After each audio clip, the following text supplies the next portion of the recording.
Wa alaykum salaam wa rahmatullahi ta'ala wa barakatuh. Alhamdulillah rabbil alamin.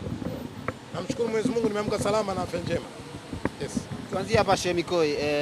Simba Sport Club alikuwa na mchezo wake wa kwanza pale kwenye michuano ya Kagame ambapo alicheza na Mogadishu, na wachezaji wote asilimia 70 waliosajiliwa kwenye dirisha hilo walipata nafasi, ila gumzo ikawa kwa namba 9 wa Simba Sport Club Ibrahim Dumbia. Kila mtu anamtemu namna ambavyo alivyomtazama, pengine kwa namna ambavyo alivyomtazama na dakika ambazo alizopewa Ibrahim Dumbia. Moja katika mastreka ambao wanakuja kufanya makubwa kwenye ligi ya NBC ni Ibrahim Dumbia. Na Waswahili wanasema siku zote mchezaji mzuri huasubiri muda. Kutaka kumtambua mchezaji mzuri mpe mpira. Wataalamu wote wa football wameona, wamezungumza kwa namna ambavyo kwa muda mchache aloingia yule mchezaji na kwenda kugusa mipira miwili ameonekana ni striker wa aina gani. Mpira wa kwanza Chama anapiga pasi ya ndani, goalkeeper anatandika reli, anahisi nikiweka chini goalkeeper tamgusa na nyanyua mpira, kwa bahati mbaya mpira unakwenda kula nguzo. Watoto wa mjini wanaita mtamba panya. Pasi ya pili inawekwa ndani, anakwenda anaupiga ule mpira, wachezaji wanataka kufanyaje? Kuuana. Kwa sababu umezungumzia mchezaji mmoja, wache ni wapongezi wa viongozi wa Simba hususan kwenye kamati ya usajili kwa namna ambavyo walivyokwenda kumsajili Ibrahim Dumbia. Ni kijana mdogo lakini ana historia kubwa kwenye football. Ibrahim Dumbia ndio mfungaji bora kwenye ligi ya Mali akiwa na miaka 19. Anakwenda kufunga goli 13, anakwenda kwa assist 5. Ndio mfungaji bora wa timu yake. Timu aliyotoka wamefunga goli 27 baada ya ligi kukwisha. Mwamba mmoja amehusika zaidi ya goli 22 mpaka 23. Kwa hiyo ni mchezaji wa kujivunia na ni mchezaji wa kutamba naye. Kwa hiyo lazima niwaambie mashabiki wa Simba, kazi kubwa iliyobaki kwetu ni kwenye dua na sala kuombea wachezaji hawa. Kwa sababu kuna watu wameumbwa duniani wanachoyo. Kuna watu wameumbwa duniani wanachoyo. Wakiona kitu kizuri kiwe cha jirani yake, yeye anataka kwenda kubadilisha kile kizuri kwa nini? Kibaya. Ila niseme mwaka huu, iwe isiwe, hatutakubali kwa namna yote ile kumuona mchezaji wa Simba anafanywa mabaya na watani. Kumbe kuna watu wanawafanyia mabaya. Wakienda kuroga nasi tutaroga. Wakienda kuchimba nasi tutachimba. Ili kuona namna ambavyo malengo ya Simba mwakani yanaenda kufanyaje? Kwenda kutimia. Kwa hiyo niseme kwa wastani, Ibrahim Dumbia ni striker bora na Simba hakuja kwa bahati mbaya, amekuja kwa malengo ya Simba na inshallah mwakani anakwenda kutimia. Kwa hiyo nasema Ibrahim Dumbia ni mchezaji mzuri. Ni mchezaji ambaye amekuja kukamilisha malengo ya nani? Ya Simba. Na inshallah malengo ya Simba mwakani anakwenda kutimia. Shemikoi Kisugu, kwa kile ambacho kilichokuwa kinazungumzwa juu ya winga wa Simba Sport Club Libase. Kuna taarifa ilikuwa inasemekana Libase kuna ofa ambazo zimekuja kutoka sehemu mbalimbali, na taarifa ambazo ziko zinaendelea kuwa msimu unaoanza inakuwa kuna advantage ndogo sana ya kusalia kwa wekundu wa Msimbazi Simba, lakini Libase yeye amesema mwenyewe hatakuwepo na atazidi kuwepo zaidi. Kwa namna jinsi ulivyomuona Kalesto kwenye namna anavyocheza msimu na Libase yeye, kuna watu watatapika damu kama semaji alivyosema, watu waje uwanjani na dawa ya pumu. Yes. Kwanza pia nirudie tena kuwapongeza management ya Simba. Simba ni club kubwa. Simba lazima waishi kwenye malengo yake. Na malengo ya club kubwa siku zote kwenye dunia kuhakikisha wanachukua mataji. Na moja kuchukua mataji kuhakikisha kwamba wachezaji wako key player unapambana nao wanabaki kwenye timu. Kwa hiyo lazima nipongeze management ya Simba kwa namna ambavyo wamepambana, wale wachezaji quality player wote wa Simba wamefanyaje? Wamebaki. Maneno yalikuwa mengi sana. Wachambuzi walibadilisha maneno mno. Lakini mwisho wa siku Libase Agee jana ameripoti kambini na ameanza mazoezi na Simba. Hii inaonyesha namna ambavyo Libase bado tunaye. Lakini kwa bahati mbaya, bahati nzuri niseme bila kificho, Libase yale maneno yalikuwa anasema alikuwa anayasikia. Libase akajua baadhi ya wachambuzi wengi Kiingereza hawajui. Na ndio maana jana Libase akatumia maneno ya Kiswahili akasema nipo sana Simba. Aliwasaidia watu jana. Maana yake anakwenda kutengeneza msaada kwa wale ambao wasiojua lugha ya nini? Ya kigeni. Anakwenda kutafsiri kwa lugha sahihi kusema bado yupo sana Simba. Ni jambo zuri, ni jambo la faraja kwetu. Lakini niseme leo hii waandishi mmemaliza kunihoji Ibrahim Dumbia. Mtakwenda kunihoji kuhusu Karesto.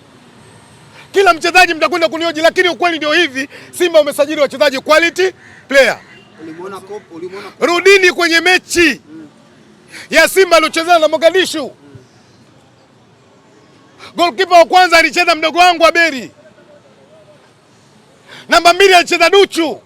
Sikilizeni hiyo list alafu muje muangalie namna ambavyo Simba imesajili wachezaji quality. Namba 3 kacheza Natairi Chilambo. Kwa mara ya kwanza mwalimu Steven Becker anafanya surprise, anamchukua Mligo baada ya fullback kushoto anakwenda kuzima kati ya fullback 4. Nani anakataa? Nani anakataa? Namba 6 akacheza mchezaji bora Kevin Nation. Midfield juu ana clash, chini ana Devela. Chini ana Devela. Ametulia. Lighting namba 7 amekwenda mdogo wangu Abubakari. Hii unaona namna ambavyo Simba walivyokuwa na quality player. Lakini wakati nataja listi first 11 mkamfikiri kwamba timu ya mwaka jana Simba haijabomoka, bado iko vile. Namba 8 kacheza bwana mdogo anaitwa Kopa. Mwalimu anafanya surprise nyingine, anamchukua Innocent Liemba na kwenda kumchezea namba ngapi? Namba 9. Lengo ni nini? Lengo kuwaonyesha namna ambavyo Simba usajili wake walivyofanya mwaka huu na malengo ya Simba namna ambavyo wanavyotaka kama klabu kubwa. Sisi tumesajili wachezaji, hatujasajili vinyozi. Ni mmesajili? Lipo tangazo kutoka saluni moja Warabuni, Saudi Arabia. Wanasema walikuwa na kinyozi wao amewatoroka. Kwa hiyo kama kuna mtaalamu wa kinyozi aende akaombe kazi kwenye hiyo saluni. Nani aliwatoroka wao? Kuna mtaalamu amewatoroka tena mikono. Baada yule mchezaji kwenda kutangazwa amesajiliwa, wenye saluni wakapata mashaka. Huyu mpira kacheza lini? Kumbe mara ya mwisho alikuwa anacheza ligi ya Zambia na rafiki yake alikuwa Patrick Pili. Ingeni kwenye ukurasa wa Patrick Pili ameongea haya maneno, mimi sibahatishi. Na bahati nzuri niwaambie waandishi wa habari, nchi hii timu zote zina maifluencer, lakini timu yenye maifluencer bora ni Simba Sports. Timu yenye maifluencer wamesoma ni Simba Sports. Timu yenye maifluencer wenye mvuto ni Simba Sports. Timu yenye maifluencer wenye msimamo ni Simba Sports. Wale wengine wana nini mikono? Na hili ukitaka kulijua, nendeni mkaulize management ya Yanga. Kila jambo bora la Yanga lazima influencer wa Simba aitwe na alikwe. Na apewe nafasi kubwa, wengine wataisha kaburi moja tu kupiga kelele hapo. Nyinyi mmekuwa mashahidi, waandishi. Mlikuwepo kwenye paredi la Yanga. Yanga wanakuwa mabingwa, influencer gani aliyokupata nafasi ya kunyanyua kombe? So wa Simba. Kwa yule nyenye mnamtambua mwanafamilia wenu. Kuna muda mwingine kwani shetani alikuwa kiumbe wa nani? Yaani Mchome ni mwanafamilia. Shetani alikuwa kiumbe wa nani? Wa Mungu. Kwani mnaamini kwamba shetani Mungu amtambui shetani kwamba kiumbe wake? Anamtambua. Sasa nyinyi shida nini? Unaona nyewe mnamtambua Mchome ni mwana Simba mwenzenu.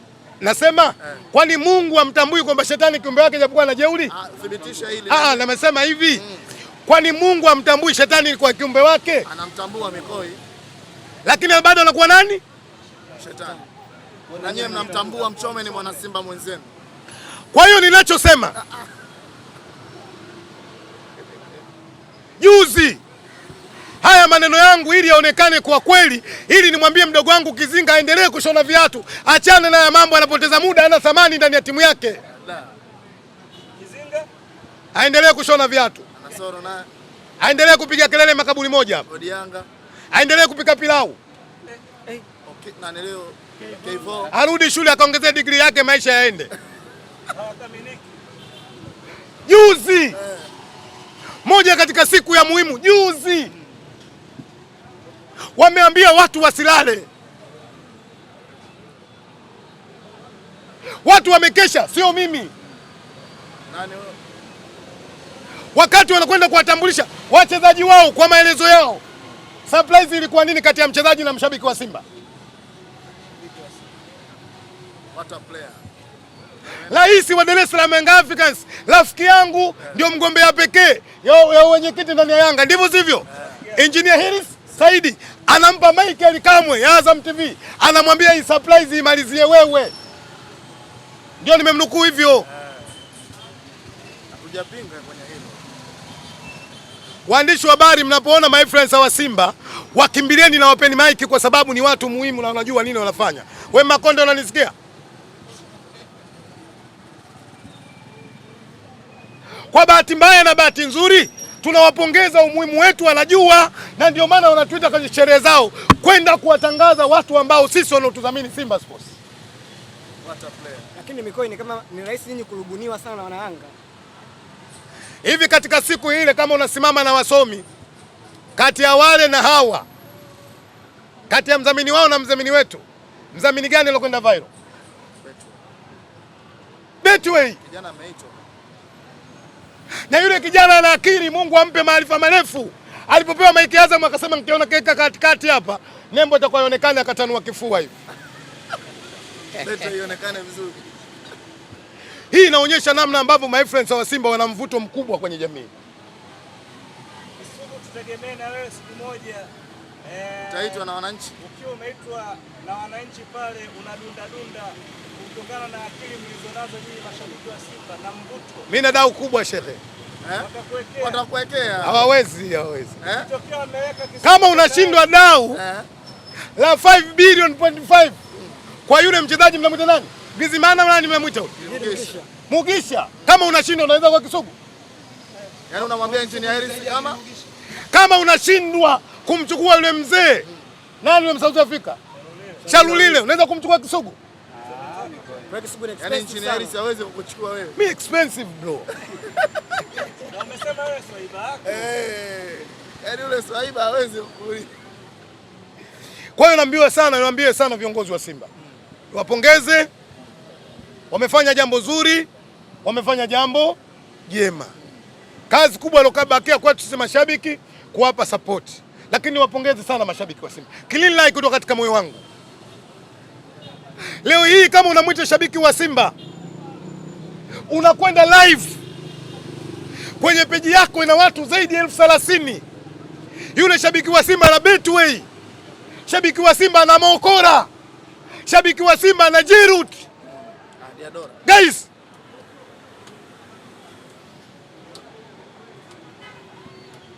sio jambo dogo, ni jambo kubwa.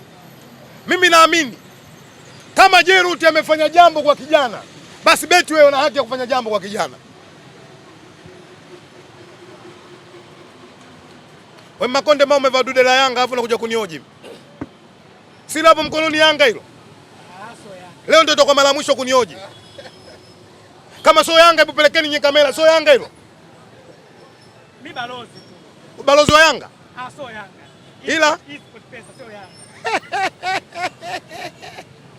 Guys, national team ya Tanzania leo inacheza AFCON kule Morocco. Kikubwa ni kuombea dua, kuona namna ambavyo wanakwenda kupambana. Twiga mimi naamini kwamba wamepata maandalizi ya muda mrefu zaidi ya wiki 3 chini ya Master Bakari Shime, vijana wako Morocco. Leo nafikiri tunapiga na banyana, si ndio? Kikubwa tusimame kwenye dua na sara, kuna namna ambavyo tunakwenda kufanya vizuri na tunasonga mbele kwenye mashindano ya AFCON. Kidogo Kaletso, mzungumzie mwamba. Juzi wakati naongea na waandishi wa habari waliona natania. Niliwaambia walete mawazo kumfikiria Eddie Billy Jonas Lunyamila. Niliwaambia walete mawazo ya kumfikiria Celestine Skinde Mbunga. Ndogo wangu Kizinga njoo. Salamu alaykum. Wa alaykum salaam. Kaifa? Hongera sana bwana. Kaifa anta? Hongera, ashkurullah. Nilikuwa naongea na waandishi wa habari hapa. Ndio nilikuwa napenyezea taarifa. Muda si mrefu nikamwambia kwamba mwambieni mdogo wangu Kizinga aendelee kushona viatu. Nimesema ni kweli. Kwa sababu naamini kwamba kwanza anakamilisha amri ya mzee wetu alipoambiwa utakula kwa nini? Kwa jasho. Naam. Haya mambo mengine waachane nayo. Yapi? Haya Yanga wanaonekana ma-influencer wa Yanga wana mvuto kwa sababu kwenye mambo muhimu yote ya Yanga wanaitwa watu wa Simba. Tumeona Yanga wamechukua kombe pale pale, kabeba nani? Mchome Mapovu. Mtu wa nani? Washabiki wa Simba. Juzi katika jambo kubwa zuri na kubwa Afrika imekaa imesimama. Kaitwa mshabiki wa nani? Wa Simba. Endelea kashone viatu. Interview ya kwangu hapo. Interview ya kwangu. Huwezi kufanya. Huwezi kufanya. Kaisi fujo. Huwezi kufanya kabla sijazungumza. Ngoja. Jamani, interview ya nani? Ya kwako. Kwa hiyo umeniuliza nikujibu. Mimi nilikuwa nakupa taarifa sio swali. Sasa hapo angalieni sasa mashabiki wa Yanga walivyo. Mimi nilikuwa nampa taarifa sio nini? Sasa wewe unataka kujibu nini? Nataka niseme kitu kimoja. Nipe nafasi. Umeniita wewe. Nataka niwaambie kitu kimoja. Simba na Yanga ni watani wa jadi. Sawa. Young Africans kwenye swala la kumtania Simba hatuwezi kumtania Azam, lazima tukutanie wewe mtani wetu. Niwapongeze viongozi wa Young Africans kwa kumwita bwana Wata player, Mawata player akiwa amevaa jezi ya Simba iliyokamilika. Ningechukia sana kuona yule bwana amevaa jezi haina Betway. Ningechukia sana kuona kavaa jezi ya Simba haina Jairuti wala Diadola. Ningeumia sana kuona hakuna hata Mo, lakini kuitania Simba mtani wetu wa jadi kwa kupitia yule kijana, mimi nimependa viongozi wa Young Africans wanaonyesha ni wazi wana upendo wa mashabiki wote. Sisi mashabiki wa Young Africans, my friends wa Yanga, hatuna malalamiko, ila malalamiko wanatoa watu wa Simba. Wanasema kwa nini mmekubali Mzee Saidi aenda kamuone Pakome? Nani umesikia Young Africans analalamika? Namaliza. Bado kwanza nikupongeze. Hapa ndio watu wanaenda kuona kati ya tofauti ya mtu na binadamu. Yaani hapa wasikilizaji ndio wanaenda kuona tofauti ya mtu na binadamu. Ukiwa na maana gani? Sifa ya mtu anakurupuka kusema. Sifa ya binadamu anakaa muda kutafakari katika ile jambo. Betway ni biashara. Sawa.